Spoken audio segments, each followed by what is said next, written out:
Hello दोस्तों, स्वागत है आप सभी का एक और नए वीडियो में। आज मैं आप सभी के लिए लेकर आ गया हूँ काली पहाड़ी वाली कहानी का पार्ट 2 लेकर। अगर आज की वीडियो में आपको मेरी आवाज़ थोड़ी अलग लगी हो तो माफ़ करिएगा, क्योंकि मुझे कुछ टाइम से ज़ुकाम हो रहा था, इसीलिए वीडियो भी थोड़ा लेट हो गया। दोस्तों, ये कहानी लिखी है गोटू जी ने। आइए स्टोरी को वहीं से कंटिन्यू करते हैं जहाँ पे हमने पार्ट 1 में स्टोरी को जोड़ा था। अगर आपने अभी तक वो पार्ट नहीं सुना है तो डिस्क्रिप्शन में दिए हुए लिंक से या फिर ऊपर आई बटन पर क्लिक करके आप पहले इस कहानी का पहला पार्ट सुन लो, वरना आपको ये स्टोरी ज़्यादा समझ में नहीं आएगी। अब स्टोरी को कंटिन्यू करते हैं। वो पत्थर बहुत भारी था, लेकिन हमने अपनी पूरी ताकत से उसे हटा ही दिया। ये क्या? पत्थर को हटाते ही देखा कि उसके नीचे तलघर था। हम सब ये देखकर बहुत ज़्यादा हैरान थे। मुझे लगता है कि निशा शायद यहीं पर नीचे गई है, लेकिन इतना बड़ा पत्थर उसने अकेले कैसे हटा दिया? मैंने आश्चर्य भाव से सबकी तरफ देखकर कहा, हाँ, सोच तो हम भी यही रहे हैं, आखिर वो नीचे कैसे चली गई? सवाल जवाब बाद में कर लेना। मुझे लगता है कि इस वक्त हमें भी नीचे जाना चाहिए और देखना चाहिए कि निशा सेफ है या फिर नहीं। मैंने कहा, हाँ भाई रियान, चलो चलते हैं। तो ठीक है, नीचे चलो सब। एक एक करके हम सभी लोग उस बेसमेंट में गए। आप यकीन नहीं करोगे कि वो बेसमेंट में जो जगह थी वो ऊपर के एरिया से भी काफ़ी ज़्यादा बड़ी लग रही थी। हमें तो कुछ समझ में भी नहीं आ रहा था कि आखिर बाहर से इतनी छोटी दिखने वाली ये पहाड़ी अंदर से इतनी बड़ी कैसे हो सकती है। कवि बिहारी जी का एक दोहा इसी बात को प्रस्तुत करता है, सुरसुरी के दोहरे जो नाविक के तीर, देखने में चोट लगे घाव करे गंभीर। हमारे मन में बहुत सारे सवाल उठ रहे थे और बेचैनियां भी। हम आगे बढ़ ही रहे थे कि अचानक हमने सुना कि कोई तंत्र मंत्र का जाप कर रहा था। हम सभी लोग बुरी तरीके से सहम गए और सोचने लगे कि निशा को तो बचपन से ही इन सब चीज़ों में विश्वास नहीं था, तो वो तो ये सब नहीं कर सकती। इट मीन्स हमारे अलावा यहाँ पर कोई और भी था। हम सब धीमे धीमे कदमों से आगे बढ़ते जा रहे थे जहाँ से वो आवाज़ आ रही थी। जैसे जैसे हम लोग आगे बढ़ रहे थे वैसे वैसे आवाज़ तेज़ हो रही थी। आवाज़ के साथ साथ हम भी अपनी तेज़ी बढ़ाने लगे और चलते चलते हम एक बड़े से भयानक कमरे के सामने जा पहुँचे और देखा कि अचानक जो आवाज़ आ रही थी वह बंद हो गई है। हम सभी लोग थोड़ा सा डर गए कि आखिर अचानक से आवाज़ कैसे बंद हो गई। सूरज एकदम हल्के से बोलता है, ध्यान, मुझे लगता है कि हम कमरे के अंदर जाकर देखना चाहिए, आखिर क्या हो रहा है। हाँ, तुम ठीक कह रहे हो, चलो देखते हैं। मैं अंदर झांकने के लिए आगे बढ़ा और जैसे ही मैंने अंदर देखा मेरा कलेजा दहक उठा। क्या हुआ रियान, क्या देख लिया अंदर? मेरे दोस्तों ने उत्सुकता पूर्वक पूछा। तुम ही देख लो। मैं इसके अलावा और कुछ नहीं बोला। मेरे कहे अनुसार सभी ने अंदर झांक कर देखा कि अचानक उन सभी के होश उड़ गए। ओह माय गॉड, ये कैसे हो सकता है? और उसकी आंखों से ये कहते हुए आंसू निकल गए। मुझे नहीं पता, पर हमें कुछ करना पड़ेगा, वरना चुड़ैल निशा के साथ न जाने क्या कर देगी।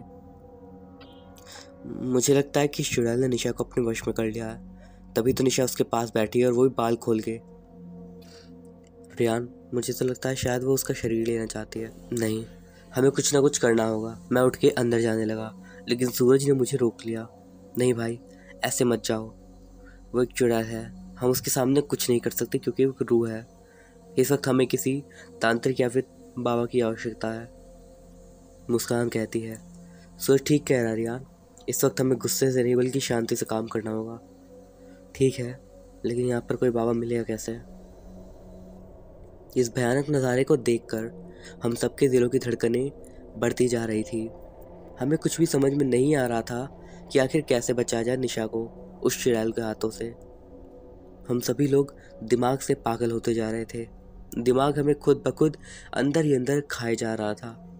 एक और वो चीज़ थी जो हमने बचपन से पढ़ी थी कि ऐसा कुछ नहीं होता, और एक और थी हमारी सच्चाई, जहाँ हमारे एक दोस्त को उस चुड़ैल ने अपने कब्जे में कर लिया था। कोई तो रास्ता होगा, कैसे बचाया जाए? बस दिमाग इन्हीं बातों के पीछे भाग रहा था कि आखिर करे तो करे क्या। देखो, इस वक्त सोचने का टाइम नहीं है, हमें जल्द से जल्द कोई ना कोई उपाय ढूंढना होगा। रियान, मैंने जो बताया वो उपाय ठीक रहेगा। कौन सा उपाय? वही बाबा वाला।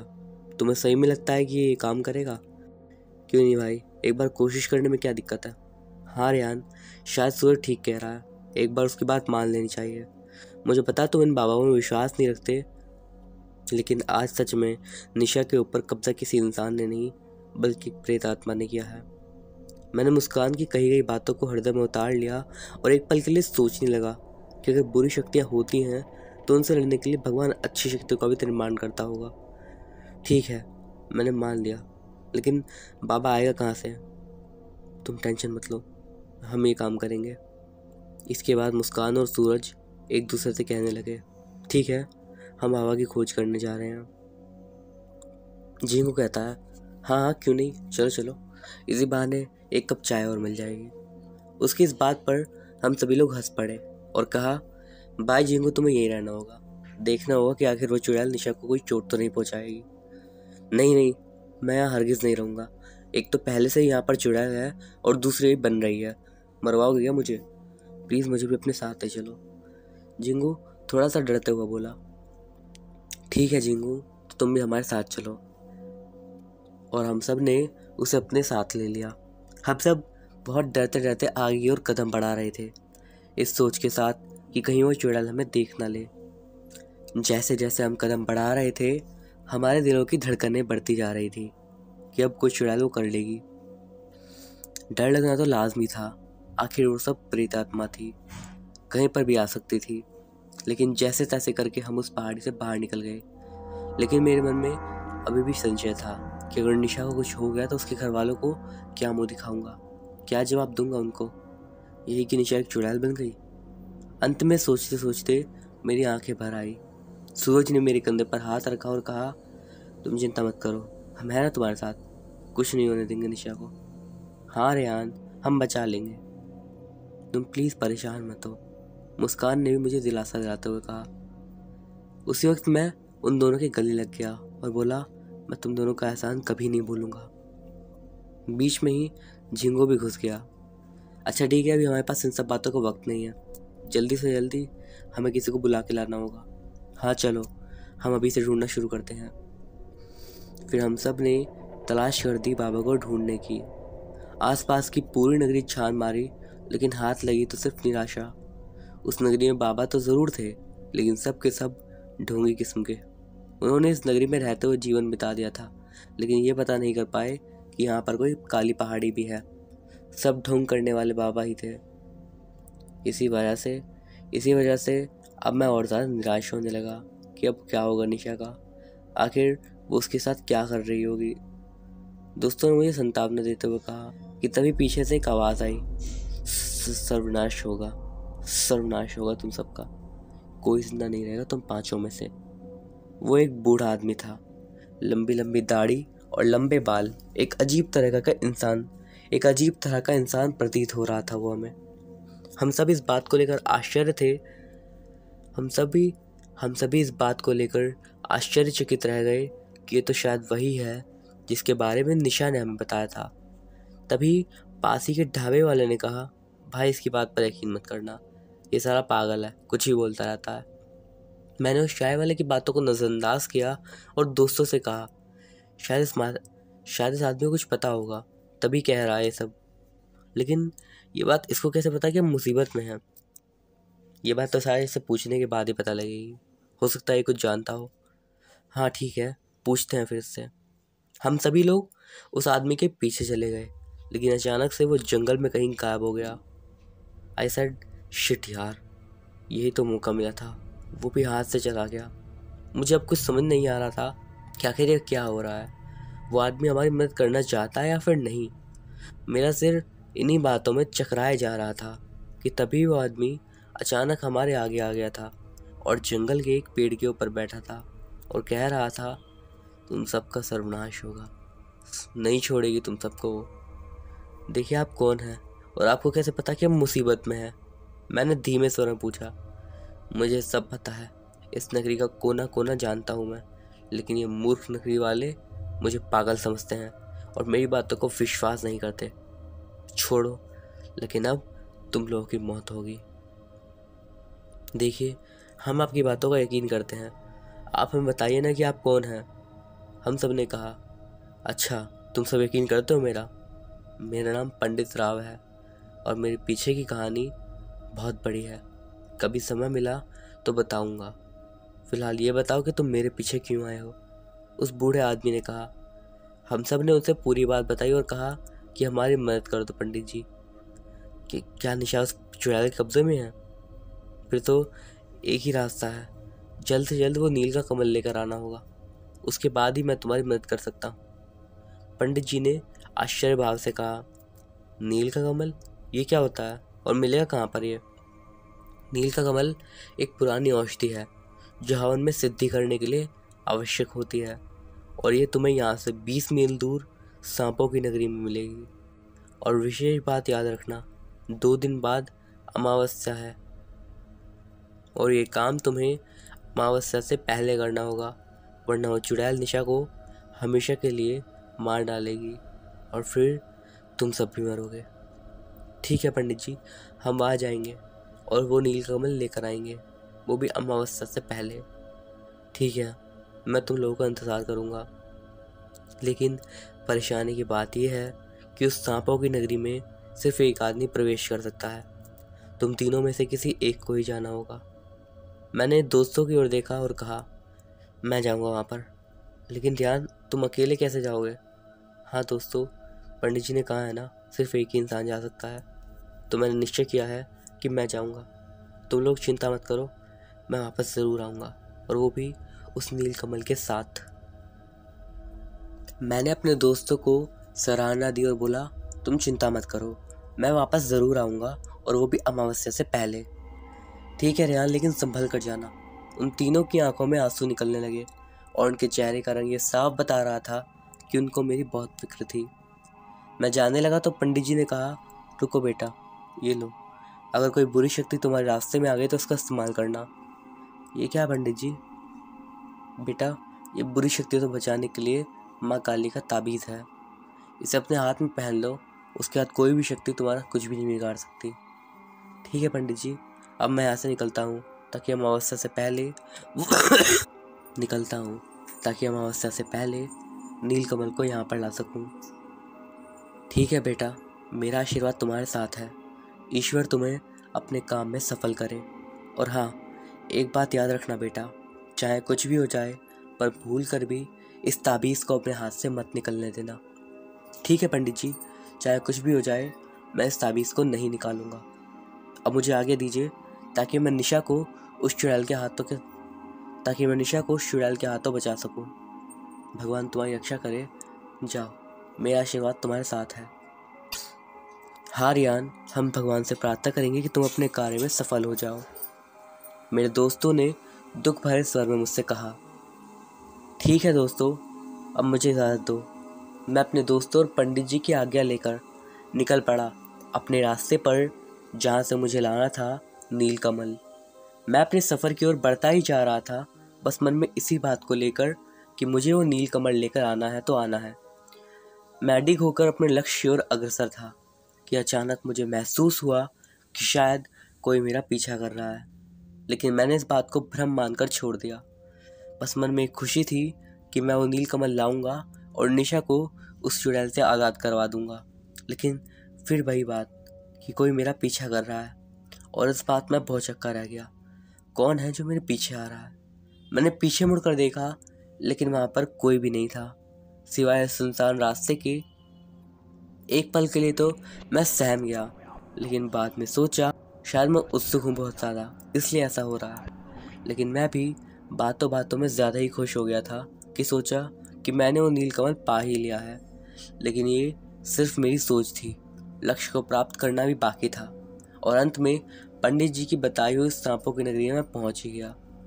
मैंने आज तक इतनी भयानक और रहस्यमयी सांपों से भरी हुई नगरी कभी नहीं देखी थी। चारों तरफ सिर्फ सांप ही सांप थे। सुई की नोक जितनी जगह भी नहीं थी वहां पर पैर रखने की। मैं घबरा गया उन्हें देखकर और सोचने लगा, इन सब के बीच में से मैं कमल कैसे लाऊंगा? कुछ तो उपाय होगा यार, करूं क्या? बस यही बातें जहन में आ रही थी कि आखिर करूं तो करूं क्या। मैं आगे बढ़ने लगा कि तभी एक सांप मेरे पैरों के नीचे लिपट गया और मैं डर गया। चीखने लगा था मैं। आखिर इतने मोटे मोटे सांपों को देखकर तो किसी का भी कलेजा दहक जाएगा। पर हैरानी की बात यह थी, उस सांप ने मुझे डसा नहीं और वो आगे चला गया। मैंने सोचा कि ये क्या, इसने तो मुझे डसा ही नहीं। जान बची तो राखों पाए, आगे मुझे कुछ आता नहीं। मैं अब ऐसे ही धीरे धीरे आगे बढ़ रहा था और पता नहीं क्यों वो सांप मुझे कुछ नहीं कह रहे थे। लेकिन ये क्या, अचानक से सभी सांप एक जगह पर इकट्ठे हो गए और मैं उन्हें देखकर हैरान रह गया और सोचने लगा कि ये सब इकट्ठा क्यों हो गए हैं। मैं सोचने लगा कि शायद अब मेरी मौत होने वाली है। तभी ऐसा लगने लगा कि वो सांप शायद किसी का स्वागत कर रहे थे, पता नहीं किसका। मैंने देखा कि सिर पर ताज पहने हुए, माथे पर चमकती हुई नागमणि और आंखों में गुस्सा भरा हुआ ऐसा लग रहा था कि आज ये मेरा कत्लेआम कर देगा। वो सभी सांप बोलने लगे, जय हो सांपों की नगरी के राजा नागराज की जय हो। मैं दंग रह गया और सोचने लगा कि ये सब मेरे साथ क्या हो रहा है। मुझे यकीन नहीं हो रहा था जो मैं अपनी आंखों से देख रहा था। तुम्हारी हिम्मत कैसे हुई हमारी नगरी में प्रवेश करने की, वो भी हमारी इजाज़त के बिना, नागराज ने क्रोधित होते हुए कहा। नागराज जी, क्या, जल्दी बोलो। मुझे पता है कि तुम यहाँ पर नीलकमल लेने आए हो, लेकिन आपको कैसे पता? ये हमारी नगरी है और मैं यहाँ का राजा हूँ, और जो भी मनुष्य यहाँ पर पैर रखता है तो हमें पता चल जाता है कि वो यहाँ पर किस उद्देश्य से आया है। तो आप यही बता दीजिए कि वो कहाँ मिलेगा मुझे। मूर्ख, ये क्या कह रहे हो? शायद तुझे अंदाज़ा भी नहीं, हमसे पूछे बिना जो यहाँ पर आता है उसे अपनी जान गंवानी पड़ती है, और ऐसा ही तुमको करना होगा। अपनी जान से खिलवाड़। वो नागराज एकदम गुस्से से बोला। नागराज जी, क्षमा चाहूँगा, मुझे नहीं पता था। प्लीज़ आप मुझे वो नीलकमल दे दो, मुझे अपनी दोस्त की जान बचानी है। धीरे धीरे मैंने नागराज को अपनी सारी कथा बता दी। देखो, मैं तुम्हारी बात समझ गई, लेकिन उस नीलकमल के लिए तुम्हें हमारे कुछ सवालों का जवाब देना होगा। अगर तुमने सही उत्तर दिया तो हम तुम्हें नीलकमल दे देंगे, वरना जहाँ से आए हो वापस चले आना। बोलो, मंजूर है कि नहीं? मैंने बिना सोचे हाँ बोल दिया कि मुझे मंजूर है, और खुशी के मारे मैं फुला नहीं समा रहा था, क्योंकि मुझे लग रहा था कि अब मुझे वो मिल ही जाएगा। फिर उसके बाद नागराज जी ने कहा, ठीक है, तुम्हारा पहला सवाल, खेती करने वाले के लिए सर्वश्रेष्ठ क्या है? खेती करने वाले के लिए सर्वश्रेष्ठ तो वर्षा है ना, क्योंकि चाहे कितने भी अच्छे बीज हो दो, अगर समय पर वर्षा नहीं हुई तो फसल अच्छी नहीं होगी। अतः खेती करने वाले के लिए वर्षा ही सब कुछ है। मरे हुए इंसान का मित्र कौन होता है?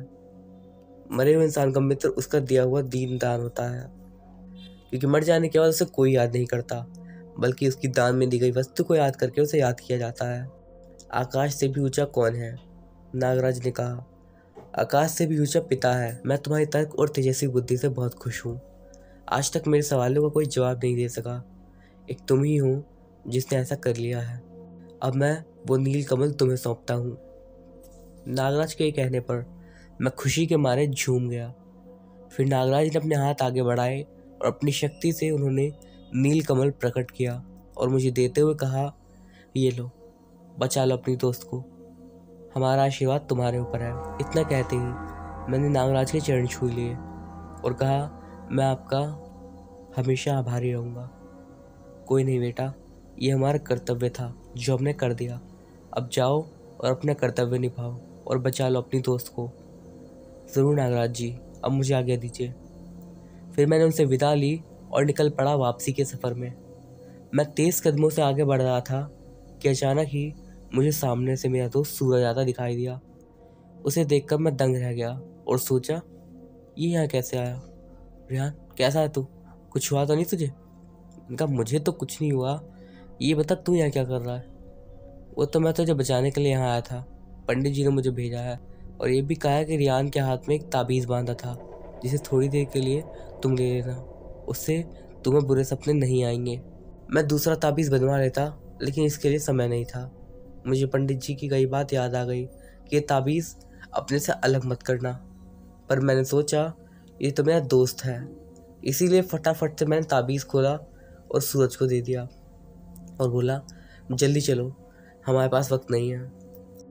अब चलो भी सूरज, मैंने फिर से कहा। तभी अचानक से पीछे से आवाज़ आई, कहाँ जा रहे हो यार? जैसे ही मैंने पीछे देखा, वहाँ पर सूरज ही था। क्या बात है, तुमने मुझे क्यों रोका? कुछ नहीं, बस ऐसे ही। तो फिर चलो जल्दी, हमारे पास बहुत कम वक्त है, जल्दी से जल्दी हमें वापस पहुँचना होगा। लेकिन सूरज ने कोई आंसर नहीं दिया और बस मुझे एक तक घूरता रहा। मैं घबरा गया क्योंकि उसका बिहेवियर मुझे काफ़ी ज़्यादा डरावना लग रहा था। कुछ तो बात है, पर क्या? ये सब मेरे मन में विचार आने लगे। चलेगा या फिर खड़ा रहेगा यहीं पर यार? क्या हो गया तुझे आज? कुछ बोल के नहीं रहा तू? मैं सूरज से लगातार कहे जा रहा था, लेकिन वो सिर्फ एक टक मुझे अपनी नज़र से घूर रहा था। उसकी ऐसी हरकतों को देखकर अब मुझे गुस्सा आने लगा, और करता भी क्या, क्योंकि हमारे पास टाइम नहीं था। हालांकि मैं अपने दोस्तों में उम्र में सबसे छोटा था, इसीलिए मैं उन सबकी इज्जत करता था। मैंने गुस्से में आकर ज़ोर से कहा, क्या है सूरज, गूंगे की तरह यहाँ क्यों खड़े हो? कुछ तो बोलो। सूरज अब भी कुछ नहीं बोला। हद हो गई यार, क्या हो गया तुम्हें? 2 पल में कैसे बदल गए तुम? ठीक है, तुम्हें नहीं आना तो मत आओ, मैं जा रहा हूँ। मैं इतना कहकर जाने लगा कि तभी अचानक सूरज ने पीछे से मेरा हाथ पकड़ लिया और बोला, इतने भी क्या जल्दी है रिहान? इतनी आसानी से मैं तुम्हें कैसे जाने दूँ? मेरी ज़िंदगी का सवाल है। सूरज के इतना कहते ही मैं बहुत चक्का रह गया और बोला, तुम मुझे जाने नहीं दोगे? तुम्हारी ज़िंदगी का सवाल है? क्या बोल रहे हो? कहना क्या चाहते हो? मैंने थोड़ा घबराते हुए कहा, मतलब यही कि तुम खुद देख लो मैं कौन हूँ। सूरज ने शैतानी मुस्कुराहट के साथ कहा, क्या मतलब है इन बातों का सूरज? सीधा पॉइंट पर आओ। मैंने गुस्से में आकर कहा, मुझे नहीं सुननी तुम्हारी बकवास। मैं जा रहा हूँ निशा को बचाने। अगर चलना है चलो, वरना खड़े रहो यहीं पर। मैंने आगे की तरफ कदम बढ़ाने शुरू करे, तभी जोर जोर से सूरज हंसने लगा और ये देखकर मैं दंग रह गया। पर अभी तो बहुत कुछ होना बाकी था। ये क्या? अगले ही पल सूरज का शरीर बदलने लगा और वो इंसान की अपेक्षा एक भयानक रूप में बदलने लगा। मैंने देखा कि उसके छोटे छोटे नाखूनों की जगह बड़े बड़े नाखून निकल रहे थे और उसका चेहरा खून से लथपथ हो रहा था और भयानक घूरते हुए उसकी आंखें अग्नि के समान लाल हो गई थी और उसके हाथ में थी एक गुड़िया। वो भी जोर जोर से हंस रही थी।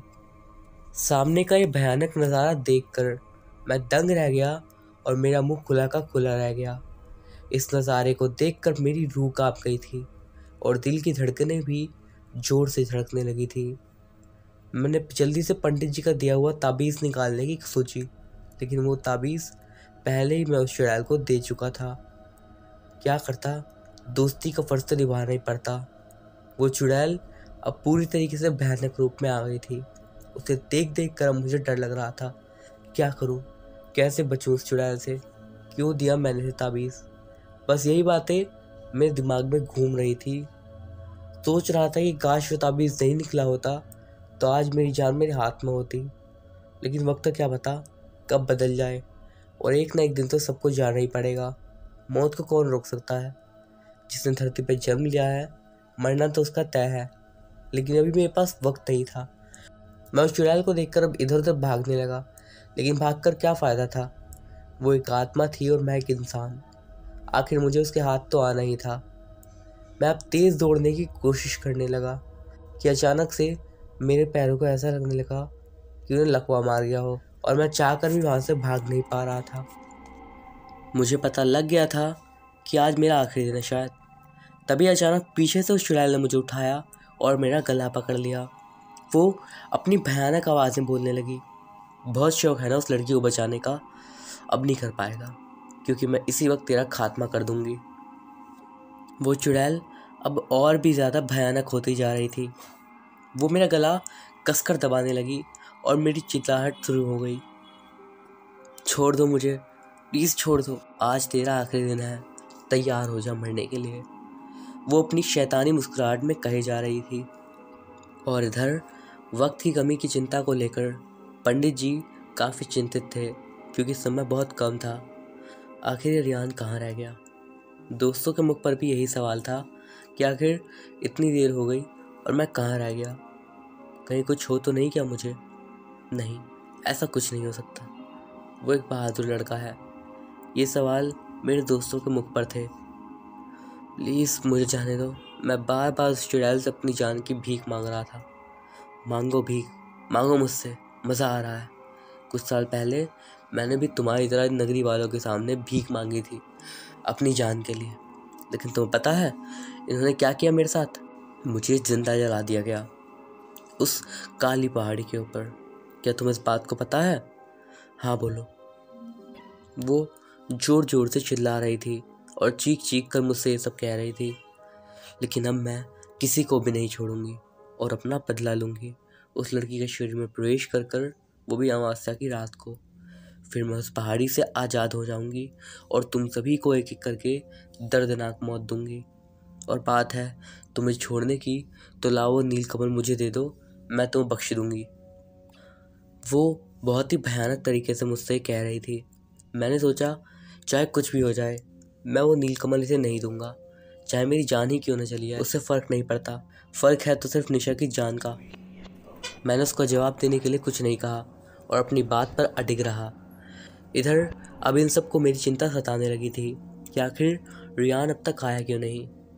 पंडित जी, रियान अभी तक नहीं आया। आखिर क्या हुआ होगा उसके साथ? हमारे पास वक्त बहुत कम है। बेटा, मैं ये नहीं देख सकता कि रियान इस वक्त कहाँ है, लेकिन हाँ ये बता सकता हूँ कि वो मुसीबत में है या फिर नहीं। तो जल्दी बताइए पंडित जी। मेरे सारे दोस्तों ने पंडित जी से कहा। ठीक है, मैं भी ध्यान लगाता हूँ कि वो किसी मुसीबत में है या नहीं। फिर पंडित जी ने अपनी ध्यान मुद्रा में बैठ जाते हैं और ध्यान लगाते हैं। इतने में ही अचानक पंडित जी की आंख खुलती है। क्या वो पंडित जी, क्या आपको कुछ पता चला? अनर्थ होने वाला है, बहुत बड़ा अनर्थ। इस बात को सुनकर सभी लोग एकदम डर के साथ पंडित जी की ओर देखने लगे और पूछने लगे कि आखिर क्या हुआ पंडित जी? अब आगे क्या होने वाला था? रियान की जान कैसे बचेगी या फिर बचेगी ही नहीं? जानने के लिए सुनिए इस कहानी का आखिरी भाग, जो कि 2 से 3 दिन में मेरे चैनल पर आ जाएगा। बहरहाल ये कहानी आपको कैसी लगी मुझे कमेंट्स के ज़रिए बताइएगा, और अच्छी लगी हो तो इस वीडियो को एक लाइक ज़रूर करिएगा, और अच्छी नहीं भी लगी हो तो डिसलाइक करिएगा, लेकिन कुछ ना कुछ करिएगा ज़रूर। अगर आपको अपने साथ घटी कोई कहानी मुझे भेजनी है तो स्क्रीन पर दिख रही मेरी इंस्टा ID पर भेज दीजिएगा। मैं अभिषेक मिलता हूँ आपसे इस कहानी के आखिरी भाग के साथ। तब तक के लिए बाय।